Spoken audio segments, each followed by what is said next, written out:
tema dessa mensagem é constituídos.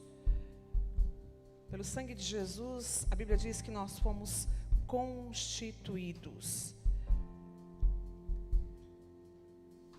E o texto diz assim: então vi na mão direita daquele que está assentado no trono um livro em forma de rolo, escrito de ambos os lados e selado com 7 selos.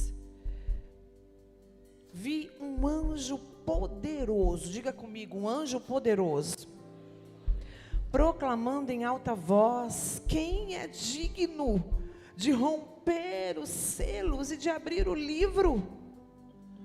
Mas não havia ninguém, nem no céu, e nem na terra, e nem debaixo da terra, que pudesse abrir o livro ou sequer olhar para ele. E eu, João, chorava muito, porque não havia ninguém que fosse digno de abrir o livro e de olhar para ele. Você consegue imaginar essa cena? Ninguém era digno de abrir o livro. Para quem não sabe, os 7 selos representam as profecias que iriam se cumprir. O selo representa autenticidade, veracidade, algo que está sobre um segredo que nem todos podem. Só alguém autorizado é que pode violar um selo. Os 7 selos do Apocalipse, eles são uma profecia sobre os eventos que vão acontecer nos últimos tempos. Cada selo representa uma parte dos eventos do fim do mundo. E nessa visão de Apocalipse 5, João, ele vê um livro, um grande pergaminho enrolado na mão de Deus. Só que o livro está selado com os 7 selos que ninguém podia quebrar. Então aqui no livro de Apocalipse existe esse registro que todos os mistérios do universo estão encerrados em um livro fechado com 7 selos. E o 7 ele representa a perfeição. E cada selo revela uma etapa da história da humanidade, até o final de todas as coisas. 4 selos já se cumpriram e hoje estamos próximos do cumprimento dos últimos 3 selos. E aí nós entendemos que o selo ele representa autenticidade, verdade, algo legítimo. E aqui nós vemos uma visão. A gente narra a visão de João, então ele fala, no versículo 3, mas não havia ninguém no céu, nem na terra, e nem debaixo da terra, que pudesse abrir o livro ou sequer olhar para o livro. Porque esse livro ele estava na mão de Deus, Deus Pai. E aí no versículo 4, João diz assim: e eu chorava muito, porque não havia ninguém que fosse digno de abrir o livro e de olhar para ele. Então um dos anciãos me disse: não chore. Eis que o leão da tribo de Judá, a raiz de Davi, ele venceu para abrir o livro e os seus 7 selos. Uau! Depois eu vi um cordeiro que parecia ter estado morto em pé no centro do trono, cercado pelos 4 seres viventes e pelos anciãos. Eles tinham 7 chifres e 7 olhos, que são os 7 Espíritos de Deus enviados sobre toda a terra. Ele se aproximou e recebeu o livro da mão direita daquele que estava assentado no trono. E ao recebê-lo, os 4 seres viventes e os 24 anciãos prostraram-se diante do cordeiro. Cada um deles tinha um instrumento e uma taça de ouro cheia de incenso, que são as orações dos santos. Até aqui, e depois a gente continua. Eu queria que você aplaudisse essa palavra, mas que você aplaudisse com muita força. Essa é a palavra de Deus, ela é poderosa, e ela é espada, e ela cumprirá o propósito para o qual ela vai ser enviada nessa noite.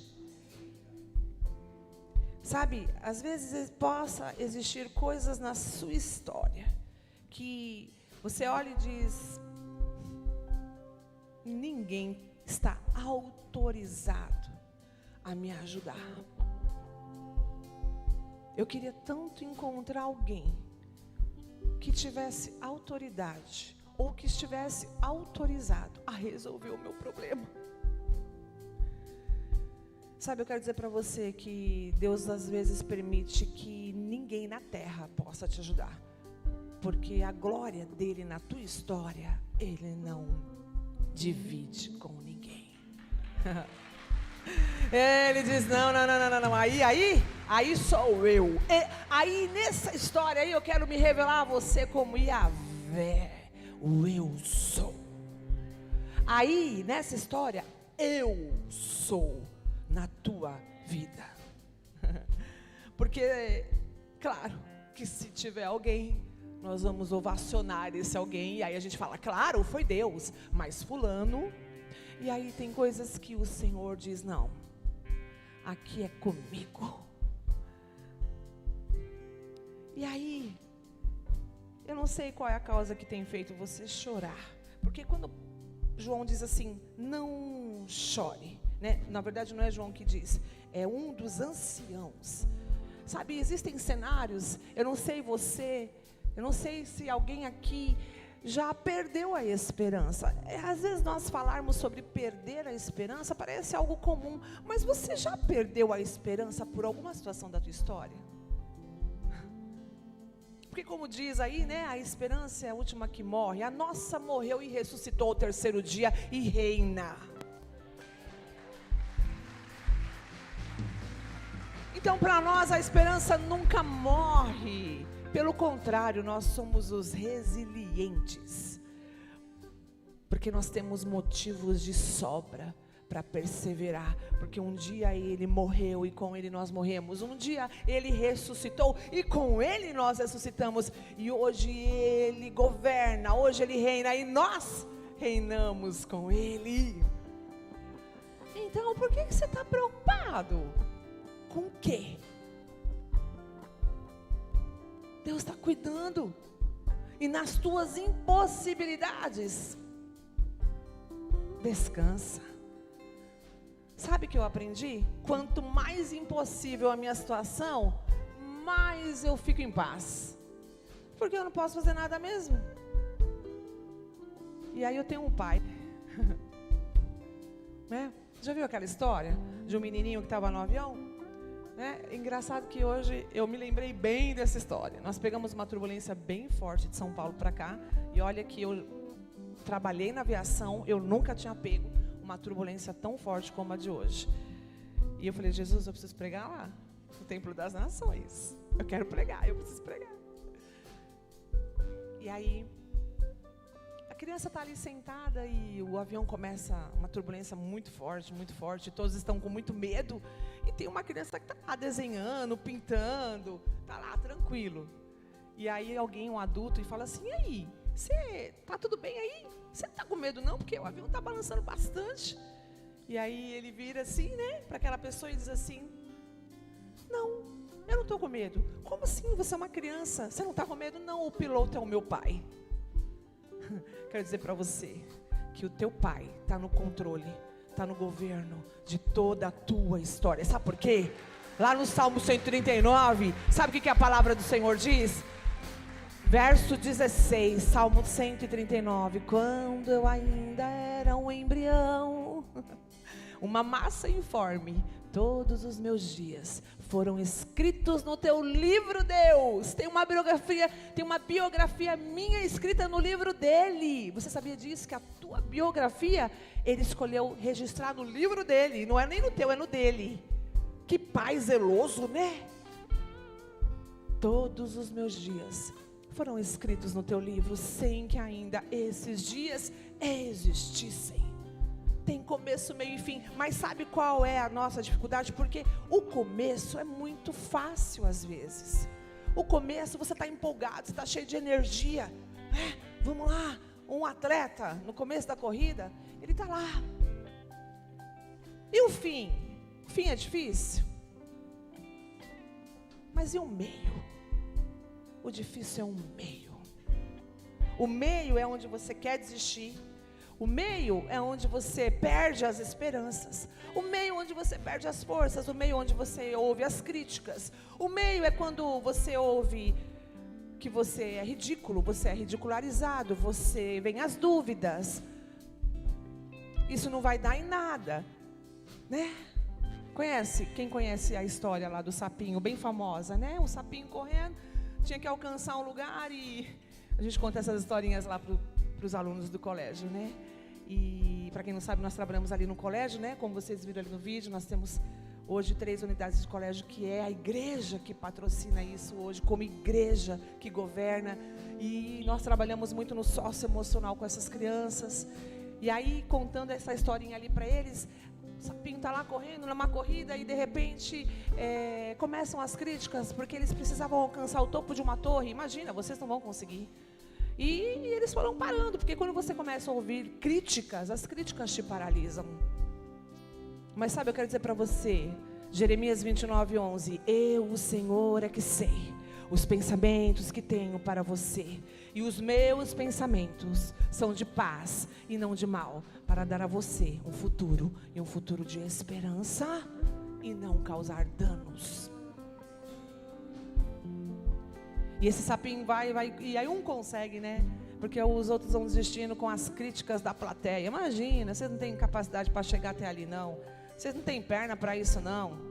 Vocês não têm intelecto para isso, não. Vocês não têm espiritualidade, vocês não têm recursos, vocês não têm. Mas não conseguiu, por quê? Porque ele era surdo. Então, às vezes, você vai precisar fitar os teus olhos em Cristo. Paulo diz ali, né, em Romanos, olha, pensem bem naquele que suportou tal oposição dos pecadores contra ele mesmo. Pensem nele e olhem para ele, sigam o exemplo dele, para que vocês não cansem e nem desanimem. É sobre isso, é sobre isso. Nós temos o maior mestre, o mestre dos mestres, o maior exemplo, que é Jesus. Então, quando João ouve aquela ordem, não chore. E eu chorava muito, mas ali no verso 5 ele ouve o ancião dizendo, não chore. Eis que o leão da tribo de Judá, a raiz de Davi, ele venceu. Quer dizer para você, ele já venceu. Acho que vocês não entenderam. Ele já venceu. Ele já venceu. Caminha como mais que vencedor, com um sorriso de orelha a orelha, confunde o inimigo, sabe? Amanhã quando você acordar, e todas as suas manhãs, você levanta e diz assim, hoje é dia de confundir o inimigo. Porque o diabo está achando que você vai ficar lá, né, deitado na cama, dizendo, ó céus, ó terra. Não, sabe, salta da cama, dá um glória a Deus e diz, hoje é dia de confundir o inimigo. E vai viver, porque Deus tem um futuro de esperança. Aleluia. E quando no versículo 5 diz, então um dos anciãos me disse, não chore, porque o leão da tribo de Judá, ele, a raiz de Davi, ele venceu para o quê? Para o quê, igreja? Quem está comigo? Não deixa eu pregar sozinho aqui não, vamos lá. Ele venceu para quê? Para abrir o livro. Quero dizer para você que nada na tua história com Deus vai ficar sem ser revelado. Deus tem uma biografia e Ele é o maior interessado. Ele tem uma biografia sua e Ele é o maior interessado em te contar essa história. Você quer saber? Só que, né? Ele diz assim, aqueles que me buscam, me acharão. Quando, são duas condições, buscar e de todo coração. Aqueles que me buscam, me acharão, quando me buscarem de todo o vosso coração. sabe? Vai para cima. Vai para cima e fala: Deus. E aí? Puxa uma cadeira, senta com ele de frente e fala: e aí, pai? Vamos ter uma conversa de pai para filho, de filho para pai? Alguém já fez isso? Ou só eu que sou doida? Não sou doida. Nós temos um pai. E aí, conta para mim, porque hoje está difícil. E hoje eu preciso que o Senhor me conte alguma história aí desse livro, porque eu preciso me alegrar. Como assim? Se alegrar? Porque a vontade de Deus é boa, perfeita e agradável. Quando você começar a buscar de todo o teu coração, sabe o que vai acontecer? Ele vai começar a se revelar. Entra no teu quarto, fecha a porta, que em secreto o teu pai se revelará a você. No segredo do secreto. Existem segredos do Pai. E sabe o que eu aprendi nessa caminhada? Que existem coisas que Deus vai falar só para você e só no secreto. Ele não vai falar aqui. Ele não vai falar lá na música, no som. Ele vai falar quando você fechar a porta e dizer: Deus, eu estou aqui. Talvez todo arrebentado, toda arrebentada, mas eu estou aqui, eu não tenho força nem para orar. Sabe? Dizer: Deus, eu estou com raiva. Eu estou com raiva do meu marido, eu estou com raiva da minha esposa. Eu estou com muita raiva. Deus, eu estou passando por um processo de tentação. Deus, o Senhor está vendo? Eu preciso que o Senhor me fortaleça. Porque a tentação, ela tem um período que você atravessa de um lado para o outro, e todos nós passaremos por esse processo. Tentados, todos seremos. A questão é, se você vai dar luz ao pecado. E quando você chega a uma fase que tem o fogo que te queima, e quando você chega nessa parte do fogo, ele inflama. E quando você diz assim: eu escolho Deus, e você faz isso aqui, e você atravessa, você vira um verdadeiro adorador que o Pai procura. Os verdadeiros adoradores, chegou a hora, e essa é a hora que o Pai procura os verdadeiros adoradores que o adoram em espírito e em verdade. Existe uma igreja aqui adoradora? Eu acredito nisso.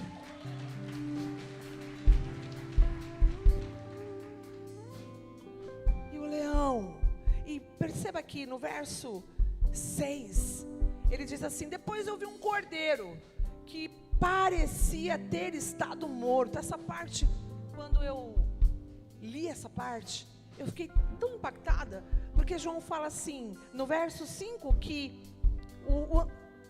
o leão, ele é leão no verso 5, e no verso 6 ele é um cordeiro. Interessante, gente, que eu vim ministrar com essa Bíblia, e cristocidentemente, aqui eu tenho um leão, e aqui eu tenho um cordeiro. Cristocidências. No verso 5 ele é um leão, e no 6 ele é um cordeiro. Como assim? No verso 6 ele fala: eu vi um cordeiro que parecia ter estado morto, em pé no centro do trono, cercado pelos 4 seres viventes e pelos anciãos.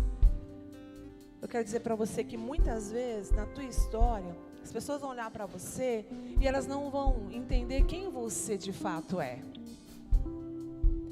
Elas não conhecem a tua história. Mas não se preocupe, porque às vezes a nossa humanidade quer provar: ei, Deus, eu preciso te contar o que eu já vivi. Deixa eu te contar minhas dores, mas eu superei, viu? E aí você quer contar, porque você tem orgulho da tua história, e isso não é ruim. Você tem que entender quem você é, a tua identidade, e entender o que você já venceu. Mas as pessoas, elas não estão dispostas a isso. Então percebe que aqui ele era um cordeiro, no verso 5, e no verso 5 ele já era leão. Ele já era o leão da tribo de Judá. Mas no verso 6, ele era como um cordeiro. E aí, como um cordeiro que parecia ter estado morto, e ele estava em pé no centro do trono. Sabe o que eu quero dizer para você? Deus tem lugares altos, lugares de honra, mas assim como foi com Jesus, precisou morrer. Ele era leão, ele era o rei da glória, mas ele escolheu trocar o trono por uma cruz. Ele escolheu trocar a sua coroa de glória por uma de espinho. Sabe, ele suportou todo desprezo, ele trocou toda a glória pela vergonha, mas ele desprezou a vergonha. Ele disse: olha, eu não estou preocupado com o que vocês vão fazer comigo, eu vim para cumprir a missão, eu vim para cumprir o propósito. Sabe, ele morreu, mas Jesus morreu antes de ir para a cruz. Quando ele desce e ele escolhe entregar a sua vida, ele já estava no processo de mortificação. A cruz foi apenas o efeito do acontecimento. Sabe o que eu quero dizer para você? Que para você alcançar os lugares que Deus tem para você, e são lugares de honra, primeiro você vai ter que morrer. Tem um aleluia aí? O grão de trigo que cai na terra, se não morrer, de nada adianta. Mas se ele morrer, ele frutifica. Sabe, assim como Jesus precisou morrer, eu e você, trigo, Deus não tem compromisso com trigo vivo. Trigo vivo questiona, trigo vivo reclama, trigo vivo critica, trigo vivo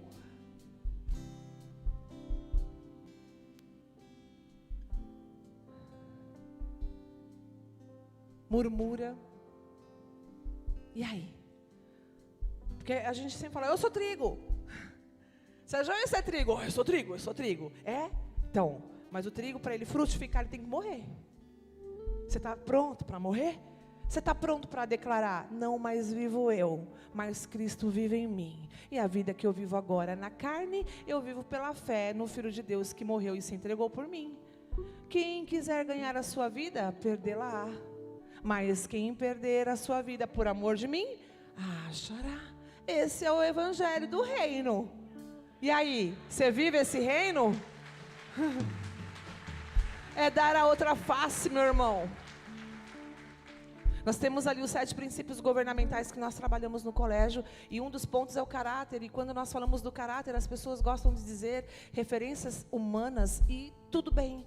Se você tem um caráter irrepreensível, continue, porque você deve ser assim, e é a palavra de Deus que nos ensina. Mas quando nós ensinamos ali aos alunos o caráter, sobre os 7 princípios, é o caráter de Jesus. Sabe o que nós ensinamos para as crianças ali? Dá outra face quando alguém te ofender, caminha mais uma milha, se alguém te pedir a capa, dá a túnica. Isso é o evangelho de Jesus. Se você quer viver poder do evangelho, porque o evangelho ele é poder, mas para você viver o poder do evangelho, eu preciso te dizer, você vai precisar morrer, porque aqui o próprio Jesus morreu. João fala assim: eu vi que ele era como um cordeiro que parecia ter sido morto. E sabe onde ele estava? No centro do trono. Ele estava de pé. Ele não estava morto, ele não estava derrotado, ele não estava humilhado. Não, ele tinha as marcas da história que ele viveu. Ele parecia um cordeiro, parecia que tinha sido morto, mas ele estava de pé no centro do trono, sobre uma condição de louvor. Os anjos o adoravam. E aí depois, eu vi um cordeiro que parecia estar de pé no centro do trono, cercado pelos 4 seres viventes e pelos anciãos. Ele tinha 7 chifres e 7 olhos. Olha, esses 7 chifres, se você for estudar, representa autoridade. E depois o 7 Espírito de Deus, que é conselho, sabedoria, força, temor, Espírito do Senhor, que estão sobre a terra. Você sabia que a igreja está sobre os 7 Espírito de Deus? Por isso que a igreja, ela é invencível. Por isso que as portas do inferno não prevalecem contra a igreja. Onde a igreja entra, ela vence e ela avança. Ele se aproximou e recebeu o livro da mão direita daquele. Aquele é Deus, é o Deus Pai que estava assentado no trono. E ao recebê-lo, os 4 seres viventes e os 24 anciãos prostraram-se diante desse cordeiro. E eles se prostram com taças de ouro, com incenso, que são as orações dos santos. E ali eles cantam uma nova canção. E é tão forte que quando nós oramos, esses dias, numa conversa com Deus, sabe, eu aprendi algo e eu queria compartilhar com você. Quando você vive uma situação em que você se sente tão angustiado, não corra para ninguém sem antes correr para Jesus. A tua primícia em lágrima, até a tua primeira lágrima, não dê a ninguém. Sabe por quê? Porque essa lágrima que escorre do seu rosto, pelo impacto da situação, ou de uma ofensa, ou de uma dor, ou de uma perda, ou de um luto, ou de uma injustiça, seja o que for, que você derramar uma lágrima, você segura ela, sabe? Se você não puder chorar ali, diante de alguém, sabe? Vai para o banheiro, vai para o teu carro, mas derrame ela no altar do Senhor. Aí depois você procura um amigo, uma mãe, um marido para contar, alguém de confiança que você queira contar, mas a tua primícia derrama no altar do Senhor. Sabe por quê? Porque quando você faz isso, a Bíblia diz que os anjos, eles colhem aquela lágrima, e existe uma taça que é o incenso das tuas orações, as orações dos santos, e há um tempo determinado pelo céu em que isso é devolvido como respostas às tuas orações. Esses dias, e eu sabendo disso, esses dias eu fiz errado. A gente vai fazer, né? Mas eu vivi uma situação e eu derramei a minha lágrima diante de uma pessoa que não podia fazer nada por mim. E pior, você acaba se expondo, sabe? Então, primeira coisa, derrame no altar do Senhor. Vai para o teu quarto, fecha a porta, vai para o teu carro, vai para o banheiro da empresa, vai para algum lugar onde você fica sós e diga: Senhor, eu estou aqui. Eu sei que o Senhor está colhendo as minhas lágrimas. E depois você pode contar para alguém que você confiar. Porque existe esse segredo aqui.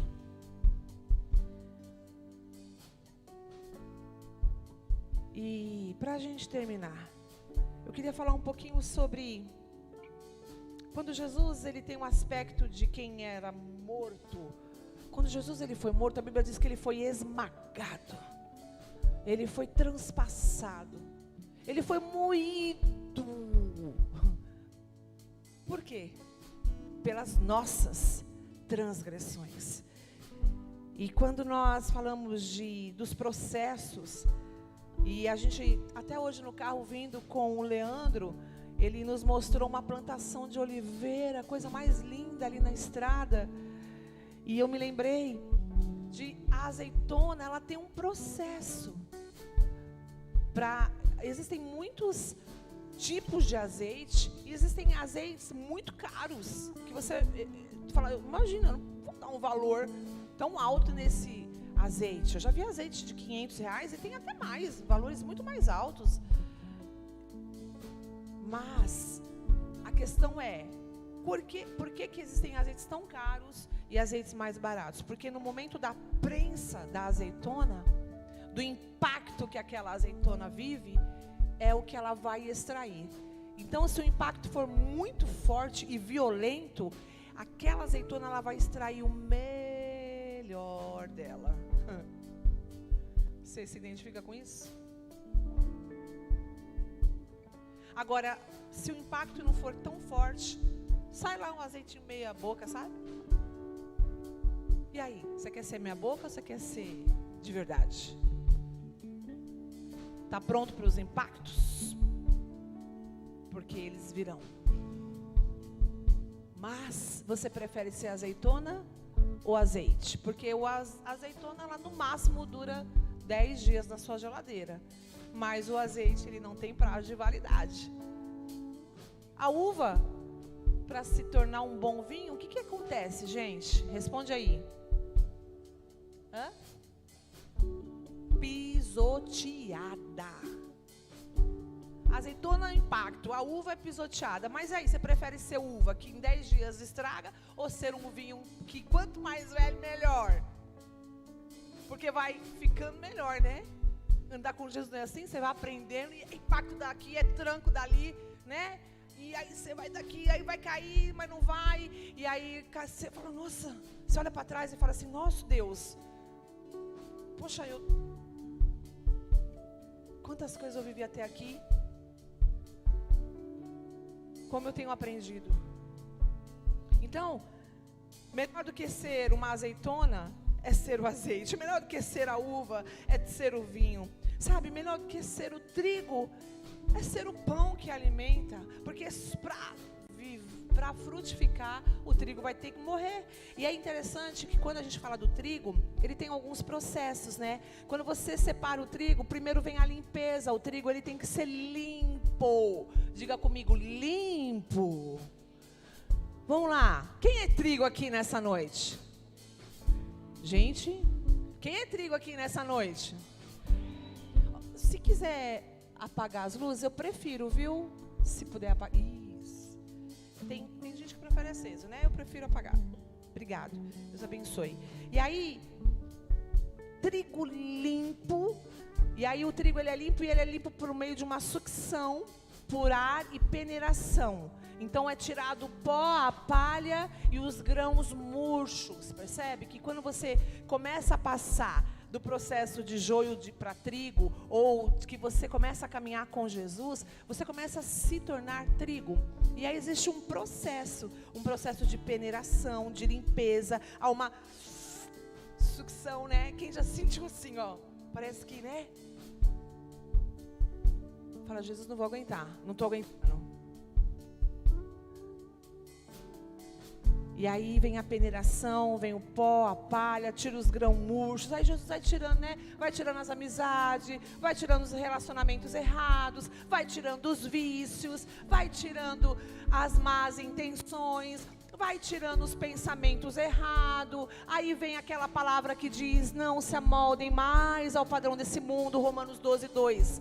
Não se conformem mais com a forma desse mundo, mas antes transformem-se. Pelo quê? Por uma renovação de mente, metanoia, para que assim vocês possam experimentar e comprovar a boa, perfeita e agradável vontade de Deus. Somente assim, com uma mudança de mente. E aí você começa a entender isso. E aí você vai passando pelo processo de umidificação, né?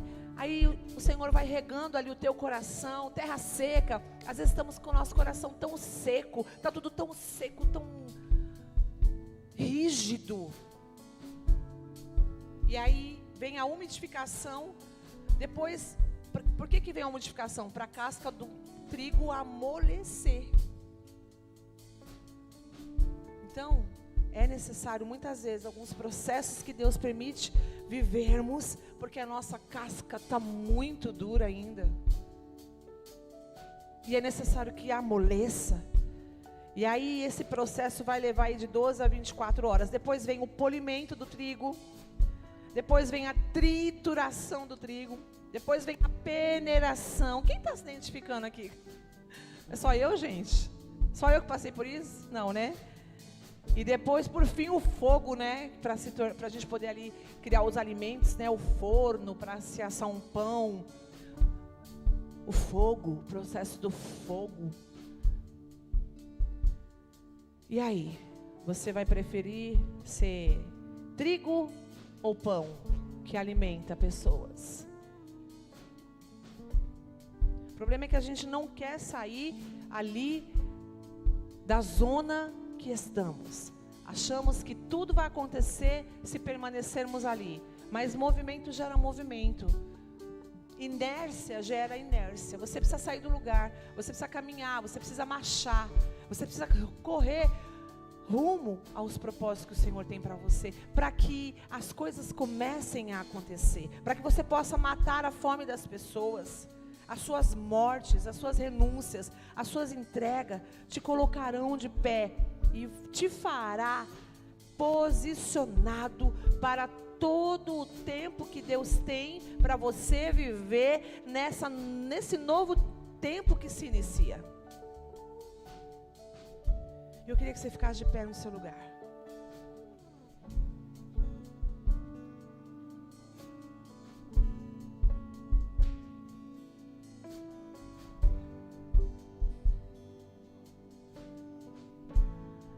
A Bíblia diz que após essa visão de João,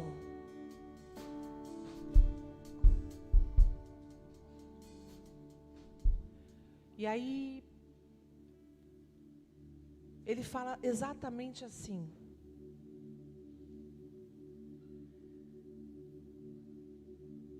verso 8: ao receber os 4 seres viventes, os 24 anciãos prostraram-se diante do Cordeiro. Cada um deles tinha uma harpa e taças de ouro, que são as orações dos santos. Verso 9: e eles cantavam um cântico novo. E qual era o cântico que eles cantavam? Tu és digno de tudo. Está aqui. Tu és digno de tudo, pois tudo vem de ti e tudo é para ti. Tua é a glória.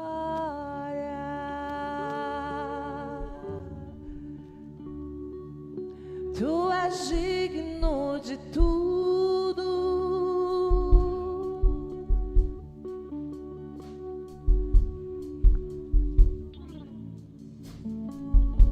Por quê? Porque Ele é digno de tudo. Pois tudo vem de ti e tudo é para ti. Tua é a glória.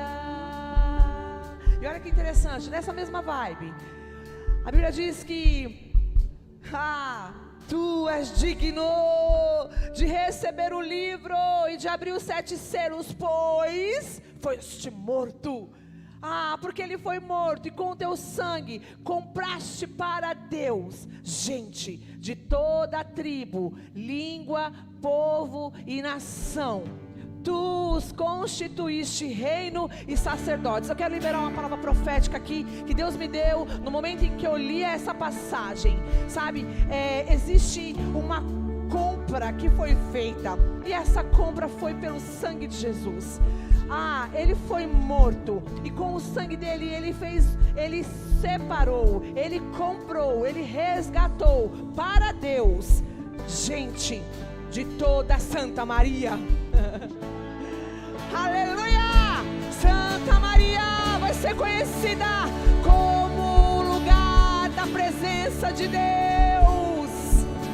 Não mais uma cidade idólatra e nem religiosa, mas será conhecida como o lugar do avivamento. Nós já dissemos aqui, e o Senhor insiste em dizer: porque foste comprados pelo sangue. Pelo sangue, toda tribo, todo tipo de gente, toda nação, língua, povos, e essas pessoas, verso 10, tu os constituíste reis e sacerdotes. Eu quero declarar que o Senhor levanta uma geração aqui em Santa Maria, de uma igreja empoderada, que vai reinar, uma igreja de sacerdotes, que vai reinar, que vai andar por essas ruas e vai declarar que Jesus Cristo é o Senhor de Santa Maria.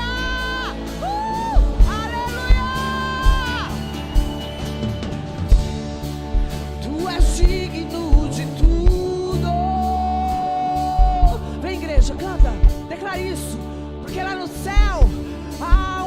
de anjos cantando exatamente essa canção. Pois tudo vem de ti, e tudo, tu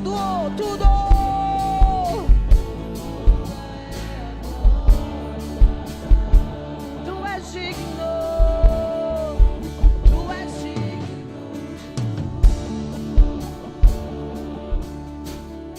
Diga isso.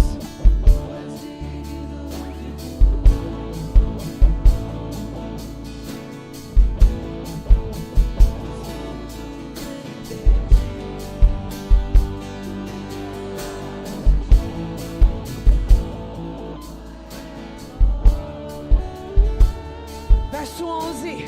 Então eu olhei e ouvi a voz de muitos anjos, milhares e milhares, milhões e milhões. Você pode imaginar a cena?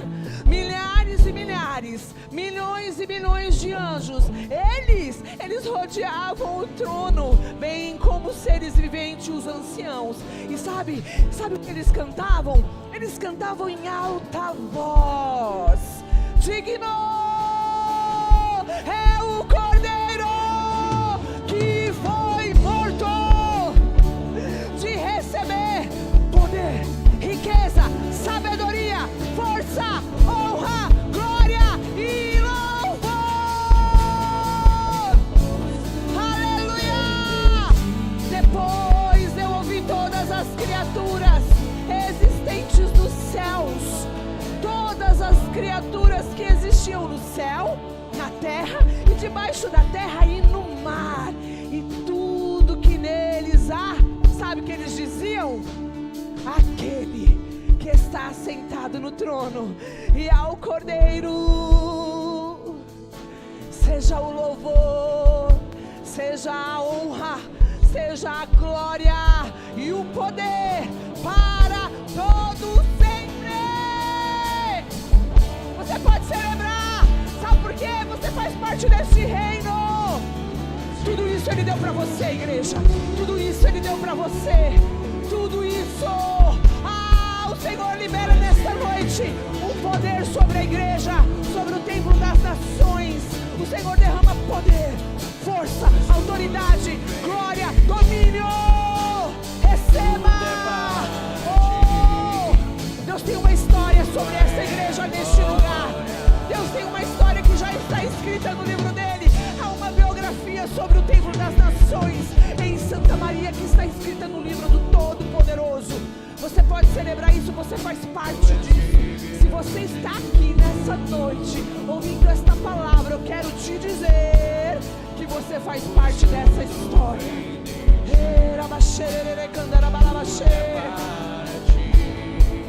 Tua, só tua. Vem com força, vamos. Tu és digno, tu és digno de tudo.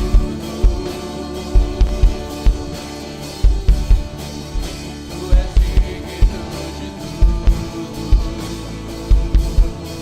Não cansamos de dizer, tudo vem de ti, tudo é para ti.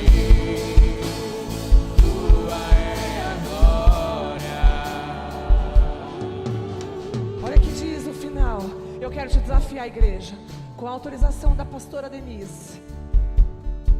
O versículo 4 diz: os 4 seres viventes disseram amém. E os anciãos, sabe o que eles fizeram? Eles se prostraram e o adoraram.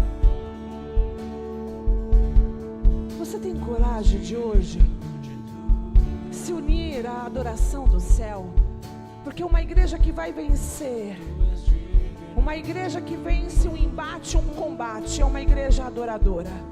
Não é uma igreja de recursos financeiros, não é uma igreja com iluminação e painel de LED e tantas outras coisas que queremos fazer. Sabe, não é uma igreja de números, é uma igreja adoradora que vence o inferno. O inferno não pode com uma igreja adoradora. Eu queria te convidar agora a somar essa adoração com os céus. Você pode aí no seu lugar dobrar os seus joelhos, porque a Bíblia diz que os anciãos e os anjos e os 24 anciãos, eles se prostram. Nesse momento eles estão prostrados diante do trono. Quando eles ouviram a canção dos anjos dizendo que a Ele toda honra, toda glória, força, domínio, poder e majestade, eles ouviram essa canção e eles se prostraram.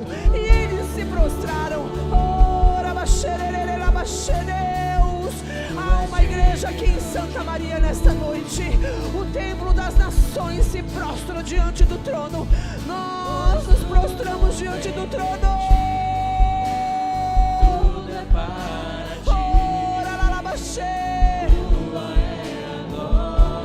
Nós nos prostramos e nós declaramos que Santa Maria pertence ao Senhor Jesus, que Santa Maria pertence àquele que é digno, àquele que é digno de receber toda a honra, toda a glória e todo o louvor de tudo aquilo que o Senhor fará nesta cidade, de tudo que o Senhor fará neste lugar. Grandes obras estão por vir, grandes coisas estão para acontecer neste lugar.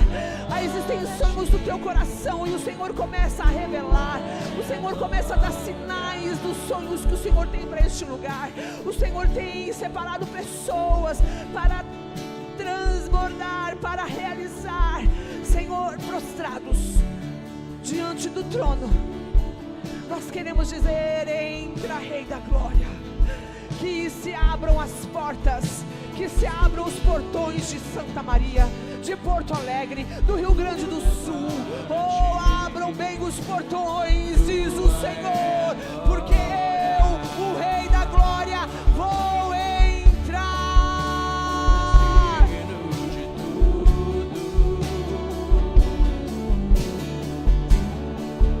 Tu és digno de tudo, tudo,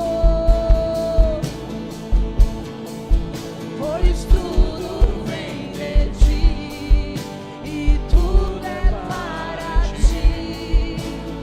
Tua é a glória. Dia e noite você pode declarar. Dia e noite suba a ti nossa. Dia e noite suba a ti. Ainda de joelhos, cante isso. Deixa o céu ouvir tua adoração. Aumenta o volume da tua voz. Declare, declare. Dia e noite suba a ti nossa adoração. Dia e noite suba a ti nossa adoração. Dia e noite suba a ti nossa adoração. Dia e noite suba a ti nossa. Sim, Deus, esse é o som da tua noiva.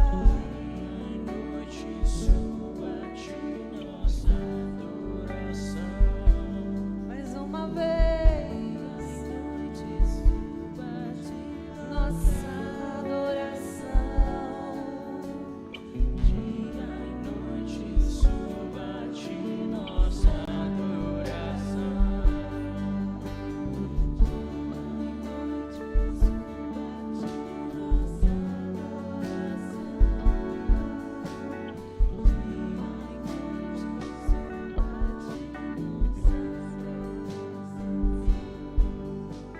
Santo,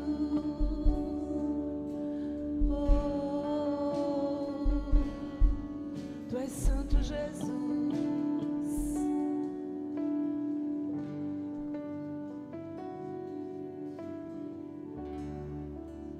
Você pode ficar um pouquinho em silêncio. Você consegue dar a tua adoração particular com os céus agora? Você consegue agora? Você que fala em mistério, dá liberdade para o Espírito Santo. Santo, tu és santo. Começa a falar com Ele no teu lugar. Deixa Ele ouvir a tua voz.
Tu és santo,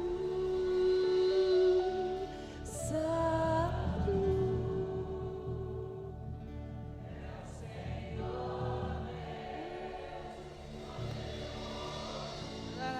Xerere.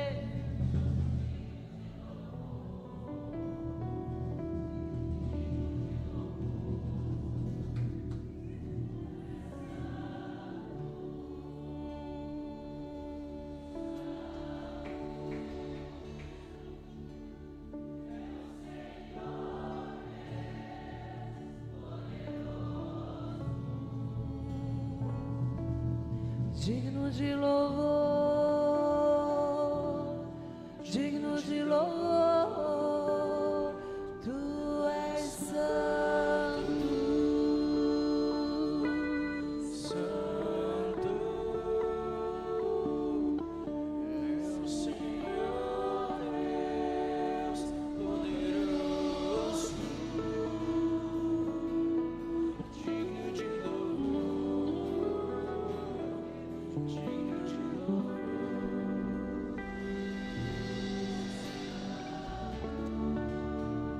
santo.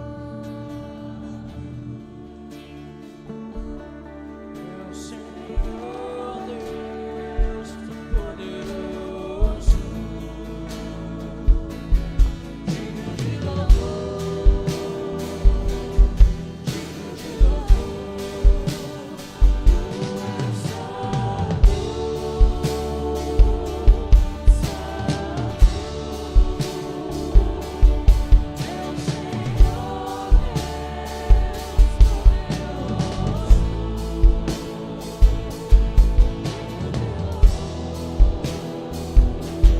Digno de louvor, amém.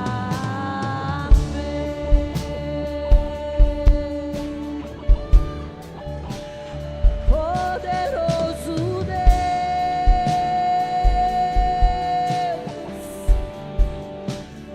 poderoso.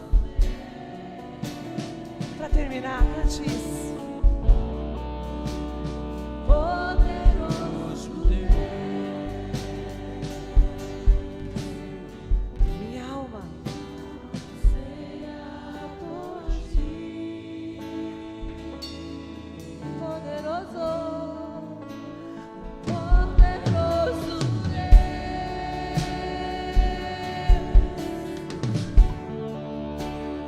poderoso Deus.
Levanta uma igreja adoradora nessa noite.